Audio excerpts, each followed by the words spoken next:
అందరికీ నమస్కారం. నా పేరు భానోద్ గణేష్ నాయక్. గిరిజన విద్యార్థి సంఘం రాష్ట్ర అధ్యక్షులుగా పనిచేస్తూ ఉన్నాను. గిరిజన సోదర సోదరిమణులారా, నేను ఒకటే కోరుతా ఉన్నాను. ఈ భారతదేశానికి స్వాతంత్రం వచ్చి ఇప్పటికీ దాదాపు 77 సంవత్సరాలు అయిపోయింది. ఈ రోజుటికి కూడా ఈరోజు ఆంధ్రప్రదేశ్ రాష్ట్రంలో మనకు కనీసం ఒక ఎమ్మెల్యే కానీ ఎంపీ కానీ అయ్యే అవకాశం రాలేదంటే మనలో ఎంత అనైక్యత ఉందో ఒక్కసారి ఆలోచన చేసుకోమని చెప్పి ఈ సందర్భంగా తెలియజేసుకుంటా ఉన్నాను.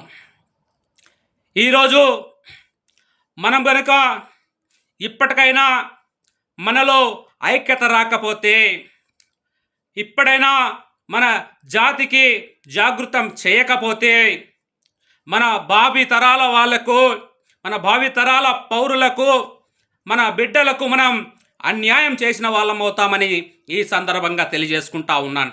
సోదర సోదరిమణులారా, ఒక్కసారి ఆలోచన చేయండి. ఇన్నేళ్లలో ఇక్కడ మైదాన ప్రాంతంలో నివసిస్తున్నటువంటి గిరిజనులకు రాజకీయంగా, సామాజికంగా ఎక్కడ కూడా అవకాశం రానటువంటి పరిస్థితి ఇలా మనకు కనబడతా ఉందని చెప్పి ఈ సందర్భంగా తెలియజేసుకుంటా ఉన్నాను.